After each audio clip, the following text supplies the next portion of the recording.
നമ്മുടെ ഫുഡിനെ മാക്സിമം വരേണ്ടത് ആക്ച്വലി ഫ്രൂട്ട്സ് ആൻഡ് വെജിറ്റബിൾസ് എന്ന് വരണം, പിന്നീട് പ്രോട്ടീൻ എന്ന് വരണം, പിന്നീട് ഫാറ്റ് ആൻഡ് കാർബോഹൈഡ്രേറ്റ്. അങ്ങനെയാണ് അതിൻ്റെ ഒരു പ്രൊപ്പോർഷൻ വേണ്ടത്.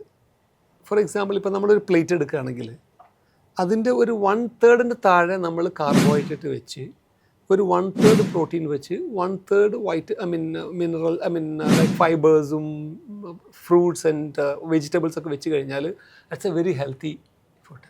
നേരെ മറിച്ച് നമ്മുടെ ഒരു ട്രഡീഷണലി നമ്മുടെ സ്റ്റൈൽ എന്താ, നമ്മൾ ആദ്യം ചോറ് 3/4 നമ്മൾ ചോറിടും, പിന്നെ അതിൻ്റെ സൈഡിൽ കുറച്ചൊരു പ്രോട്ടീൻ, ഏത് ഒരു കഷ്ണം മീനോ അല്ലെങ്കിൽ ഒരു കഷ്ണം ചിക്കൻ എന്തെങ്കിലും ഉണ്ടാവും, പിന്നെ കുറച്ച് ഉപ്പേരി, ഇങ്ങനെയുള്ള നമ്മൾ കഴിക്കുന്നത്. അതാണ് ട്രഡീഷണൽ. ഞാൻ ഇപ്പോഴത്തെ ജനറേഷനല്ല പറയുന്നത്, ട്രഡീഷണലി നമ്മുടെ. അപ്പോൾ അതിൽ ഇന്ന് ആക്ച്വലി നമ്മൾ ഫാറ്റും ഇതൊക്കെ കഴിക്കുന്നതിനേക്കാളും ഹാംഫുള്ളാണ് കാർബോഹൈഡ്രേറ്റ് കൂടുതൽ കഴിക്കുന്നത്. കാരണം കാർബോഹൈഡ്രേറ്റ് എന്ന് പറയുമ്പോൾ നമ്മുടെ കാലറീസാണ്, എക്സസ് കാലറീസാണ് ഇപ്പോഴത്തെ ഫുഡിൻ്റെ ഏറ്റവും വലിയ പ്രശ്നം. നിങ്ങൾ പറഞ്ഞ ഈ മയണൈസിലൊക്കെ അതിൽ കൊളസ്ട്രോൾ കണ്ടൻറ്റ് അധികമുണ്ട്, പക്ഷേ ഈ ഫാറ്റി കണ്ടൻറ്റ് ഉള്ളതും നമുക്ക് വല്ലപ്പോഴും കഴിക്കാം, എന്നും കഴിക്കാതെ. ഇപ്പം നമുക്കൊരാൾക്ക് ഫ്രൈഡ് ചിക്കൻ ഭയങ്കര ഇഷ്ടമാണെങ്കിൽ ജീവിതത്തിൽ ഒരിക്കലും അത് കഴിക്കാതിരിക്കേണ്ട ആവശ്യമില്ല, വല്ലപ്പോഴും കഴിക്കാം. ക്വാണ്ടിറ്റിയും ശ്രദ്ധിക്കുക, മനസ്സിലായില്ലേ? ഇപ്പം നമ്മൾ ഒരു ഞാൻ എപ്പോഴും പറയുന്നൊരു സംഗതിയുണ്ട്, ഇപ്പോൾ ഇന്ന് നമ്മൾ നന്നായിട്ടൊന്ന് കഴിച്ചു, അത് നമുക്ക് തന്നെ ഒരു കുറ്റബോധം തോന്നിയോ, ഞാൻ അൺഹെൽത്തി ആണല്ലോ കഴിച്ചതെന്ന് ഫ്രൈഡ് ചിക്കൻ. അങ്ങനെ എന്ത് ചെയ്യുമോ, ഇന്ന് ഞാൻ അൺഹെൽത്തി ആയിട്ടുള്ള ഫ്രൈഡ് ചിക്കൻ കഴിച്ചുകൊണ്ട് ഇന്ന് രാത്രി ഞാൻ ഒരു ആപ്പിൾ മാത്രം കഴിച്ച്, അല്ലെങ്കിൽ ഒരു ഫ്രൂട്ട്സ് മാത്രം, ഒരു ഫ്രൂട്ട് ബോൾ മാത്രം കഴിച്ചിട്ട് ഞാൻ ഉറങ്ങാം. അങ്ങനെ നമ്മൾ കോമ്പൻസേറ്റ് ചെയ്യാൻ നോക്കണം. അതാണ് അതിലെ പോയിന്റ്, മനസ്സിലായില്ലേ? അപ്പം നമ്മൾ ചുരുക്കത്തിൽ പറയുകയാണെങ്കിൽ നമ്മുടെ ഭക്ഷണത്തിൻ്റെ തോതിൽ പ്രോട്ടീൻ നല്ല കൂട്ടി കഴിക്കണം, ഫൈബേഴ്സ് ഉള്ള കണ്ടൻസ് ഉള്ള വെജിറ്റബിൾസ്, ഫ്രൂട്ട്സ്, അങ്ങനത്തെ സാധനങ്ങളും കൂടുതൽ കഴിക്കണം, കാർബോഹൈഡ്രേറ്റ് കുറച്ച് കഴിക്കുക, ഫാറ്റും കുറച്ച് കഴിക്കുക. ഇങ്ങനെ കഴിച്ചാൽ നമുക്കെല്ലാം ഒരു മിക്സ്ഡ് ആയിട്ട് കഴിക്കാൻ പറ്റും.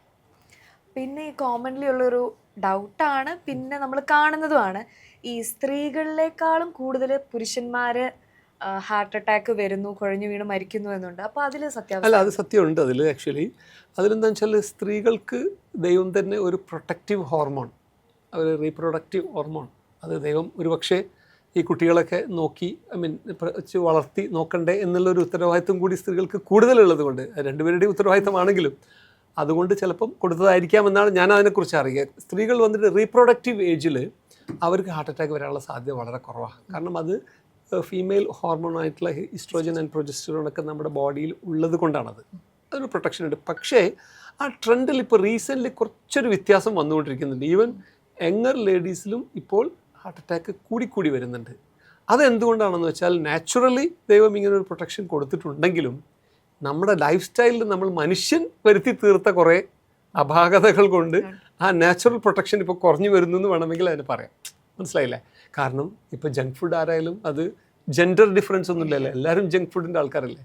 വ്യായാമമില്ലായ്മ എല്ലാവർക്കും അങ്ങനെയായി. ഇനിയിപ്പോൾ ആൽക്കഹോളും സ്മോക്കിങ്ങും ആണെങ്കിൽ പണ്ടൊക്കെ ജെൻഡർ ഡിഫറൻസ് ഇരുന്നു, ഇപ്പോൾ അതിനും ജെൻഡർ ഡിഫറൻസ് ഇല്ലാതായില്ലേ. അപ്പം അതും പിന്നെ അതേപോലെ വ്യായാമമില്ലായ്മ, സ്ട്രെസ്സ്, എല്ലാവർക്കും സ്ട്രെസ്സായില്ലേ. അപ്പോൾ അതുകൊണ്ട് നാച്ചുറലായിട്ട് ഈ ഫീമെയിൽ ജെൻഡറിന് കിട്ടിയിരുന്ന കുറേ പ്രൊട്ടക്ഷൻസിൻ്റെ ആ ഒരു ബെനിഫിറ്റ് റീസെൻ്റ്ലി ഇപ്പോൾ കുറച്ച് കുറഞ്ഞു വരുന്നതായിട്ട് കാണുന്നുണ്ട്. But by and large actually ഒരു പ്രൊട്ടക്ഷൻ ഉണ്ട്, ഒരു ഹോർമോണൽ പ്രൊട്ടക്ഷൻ ലേഡീസിനുണ്ട്. ഓക്കെ. പിന്നെ നമുക്കറിയാം ഈ സ്മോക്കിംഗ് ഹാർട്ടിനെ എഫക്റ്റ് ചെയ്യും, അതുപോലെ തന്നെ ഈ എക്സസ് ആൽക്കഹോൾ അത് നമ്മുടെ ഹാർട്ടിനെ എഫക്റ്റ് ചെയ്യും. അതെ അതെ. സ്മോക്കിംഗ് ഹാർട്ട് എഫക്റ്റ് ചെയ്യുന്ന പറയുമ്പോൾ ഞാനിപ്പോൾ ഇന്ന് എനിക്ക് ആക്ച്വലി 2 യങ് പേഷ്യൻസ് ഉണ്ട്. 30s അവർ. ഒരാൾ ഗൾഫിൽ നിന്ന് വന്നതാണ്, അയാൾക്ക് 3 വെസലിനും ബ്ലോക്ക് ആയിരുന്നു. ഞാൻ ഇന്നലെ ആൻജിയോപ്ലാസ്റ്റി ചെയ്തു. വേറൊരു യങ് ഇതേപോലെ, ഹീ ഈസ് ഓൾസോ ഇൻ 35-36 ആയിട്ടുള്ളൂ, അയാൾക്കൊരു ഹാർട്ട് അറ്റാക്ക് വന്നിട്ട് ആൻജിയോപ്ലാസ്റ്റി ചെയ്തു. അപ്പോൾ ഈ 2 പേർക്കും വേറെ ഒരു റിസ്ക് ഫാക്ടേഴ്സും ഇല്ല സ്മോക്കിംഗ്. ആ 2 പേരും ഡിസ്ചാർജ് ആയിട്ടില്ല, ഇന്ന് വൈകുന്നേരം ഡിസ്ചാർജ് ചെയ്യുന്നുള്ളൂ.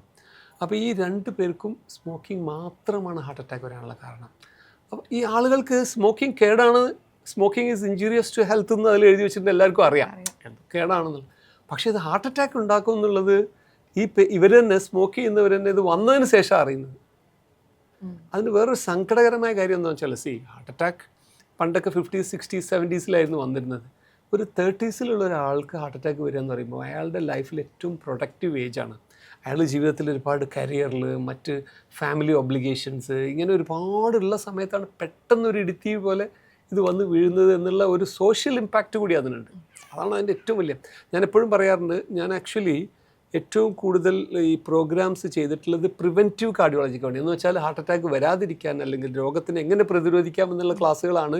ഞാൻ എങ്ങനെ ഓപ്പറേഷൻ ചെയ്യാം, എങ്ങനെ ബ്ലോക്ക് നീക്കാം, എങ്ങനെ വാൽവ് മാറ്റാം എന്ന് പറയുന്നതിനേക്കാൾ കൂടുതൽ ചെയ്തത്. അതിൻ്റെ കാരണം എന്താണെന്ന് വെച്ചാൽ ഈ ഒരു പ്രൊഡക്റ്റീവ് ഏജിലുള്ള ആളുകൾക്ക് ഇത് വന്നു കഴിഞ്ഞാൽ അതിനൊരുപാട് സോഷ്യോ ആൻഡ് ഫാമിലി ഇമ്പാക്റ്റ് ഉണ്ടാവും. നിങ്ങൾ ആലോചിച്ച് നോക്കുക, ഒരാൾ 38 വയസ്സിൽ മരിക്കുകയാണെങ്കിൽ, അറ്റാക്ക് വന്നപ്പം അയാളെ നമുക്ക് രക്ഷപ്പെടുത്താൻ പറ്റി, അയാൾ മരിക്കുകയാണെങ്കിൽ അയാളെ കുട്ടികൾ 5 വയസ്സുള്ള ആൾ, 7 വയസ്സുള്ള ഒരാൾ, എവിടെയും എത്താത്ത ആ ഒരു സമയത്ത് അവരെ അനാഥരാക്കിയിട്ട് ഈ അച്ഛൻ പോകുന്നൊരവസ്ഥയാണ് വരുന്നത്. അതുകൊണ്ട് കൂടിയാണ് നമ്മൾ ഈ ഒരു മെസ്സേജ് ആക്ച്വലി ഈ ഹാർട്ട് അറ്റാക്ക് വരാനുള്ള കാരണത്തിനെക്കുറിച്ചും അത് യങ് ഏജിൽ വരാനുള്ള കാരണത്തിനെക്കുറിച്ചും അതിനെ പ്രിവെൻറ്റ് ചെയ്യണം എന്നുള്ളതിനെക്കുറിച്ചൊക്കെ നമ്മൾ വലിയൊരു മെസ്സേജ് നമ്മൾ പബ്ലിക്കിന് കൊടുക്കേണ്ടതാണ്. അതിലൊന്ന് 100% പ്രിവെൻറ്റബിൾ സാധനമാണ് ഈ സ്മോക്കിംഗ് ആൻഡ് ആൽക്കഹോൾ, അല്ലേ? ഇപ്പോൾ നമ്മുടെ അച്ഛനക്ക് വന്നു, അല്ലെങ്കിൽ നമ്മളിപ്പോൾ ഭക്ഷണം കുറച്ച് കഴിച്ചു പോയി, നമുക്ക് ജീവിതകാലം മുഴുവനും ഇങ്ങനെ പിടിച്ചു വെച്ച് ഒരു ബിരിയാണി കഴിക്കാതിരിക്കാൻ പറ്റില്ലല്ലോ. പക്ഷേ 100% ഒഴിവാക്കാൻ പറ്റിയ ഒന്നാണ് സ്മോക്കിംഗ്. അതേപോലെ തന്നെ നിങ്ങൾ ചോദിച്ച ചോദ്യത്തിൽ alcohol is also even 1 drop of alcohol is injurious to health എന്നാണ് ഞാൻ വിശ്വസിക്കുന്നത്. ഇന്നുവരെ മെഡിക്കൽ ശാസ്ത്രം എവിടെയും പ്രൂവ് ചെയ്തിട്ടില്ല ആൽക്കഹോൾ ഈസ് ഗുഡ് എന്ന്. അത് കുറച്ച് കഴിച്ചാൽ കുറച്ച് കേട്, കൂടുതൽ കഴിച്ചാൽ കൂടുതൽ കേട്, അത്രേ ഉള്ളൂ. അത് മാത്രമേ അതിൻ്റെ ഡിഫറൻസ് ഉള്ളൂ. പിന്നെ ഈ ആൽക്കഹോൾ പ്രേമികളുണ്ട് ഭയങ്കരമായിട്ട്. അതിനവർ ന്യായം നമ്മുടെ മനുഷ്യരങ്ങനെയാണല്ലോ, നമ്മളെന്തെങ്കിലും ഒരു സ്വഭാവം നമുക്കുണ്ടെങ്കിൽ അതിനെന്തെങ്കിലും റീസൺ കണ്ടെത്താൻ നോക്കും. അപ്പോൾ അവർ അങ്ങനെ ഒരു സ്റ്റഡി ഉണ്ടല്ലോ, മറ്റേ വീഞ്ഞ് കഴിച്ചാൽ അല്ലെങ്കിൽ ഗ്രേപ്പ് വൈൻ കഴിച്ചു കഴിഞ്ഞാൽ വൈൻ